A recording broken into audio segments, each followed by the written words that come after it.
Well, not only is this game live on BBC One television, but of course it's live on BBC Radio 5 Live and the BBC Sounds app as well, should you wish to listen and watch at the same time. And I tell you what, having done the first game at Craven Cottage 11 days ago, I just hope that tonight's match here on Wearside is as good as the first, because, Pat, it was brilliant. Yeah, I watched it as well, and I thought, yes, this is a team that are fearless. You know, certainly Sunderland went into a game against Fulham. Now, Fulham did have a changed team, a slightly changed team, and they may have the same tonight. So there's an opportunity here, and of course Sunderland got it in the home ground here, and we know what the fans are like round here. I mean, just the other week I was up at Newcastle, and it feels like a really positive time for the North East. But these fans are coming out, they're excited for what Tony Mowbray's actually done. But I look at that team and I think, you're so young. I mean, they're an incredibly young team. I mean, there's a possibility the average age could be around 22 for that team. But that takes nothing away from the fact they've got a very, very good chance. So I'm looking forward to it. They play really good football. They've got a few problems. Yes, we know they've got a number of injuries as well, and Tony's talked about that. But I think there's a real fearlessness about it.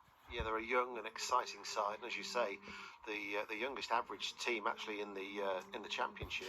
A couple of players who really stood out at Craven Cottage, and you'll probably know them well from their time in Scotland: Patrick Roberts and Ahmad.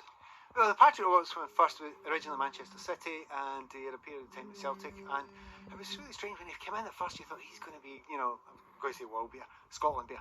It's a different thing, but you know, he looked really, really good. Great skills, great technical ability. But he's not pushed on quite to the same level.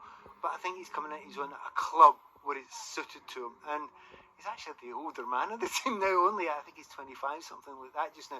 But he's a very, very talented player. Also, not lacking in confidence when he's on the ball as well. So he's a very, very important one. Then the other divide, the old firm, of course. He was at Rangers, very short period of time, but he did well there.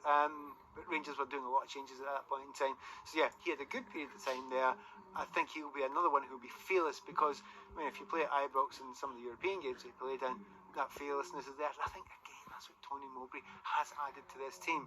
Sometimes you can put kids in too early and you know they freeze. But if you know the right types, they're beyond fear. It's not hit them yet, and they can really drive forward. And those two particularly are ones that they'll come out here tonight desperately sure. And from a Fulham point of view, he made 7 changes for the initial tie. Will we gauge how seriously they're taking this competition depending on the amount of changes he makes again tonight? Yes, absolutely the case. I mean, if you look at what's sitting waiting, I mean, it's a tie with Leeds United. I mean, that's a great tie, but Leeds are having the road difficulties just now. So there's a pathway through to the latter stages of the FA Cup. Now, with all the the best will in the world, Sunderland and Leeds Sunderland leads as well, but also Fulham, they don't win that many trophies. This is an opportunity. So I think there will be some changes. Now, I understand those some changes because the Premier League is so important, but they're doing well. They're perfectly safe in the Premier League. This is probably one to have a go at.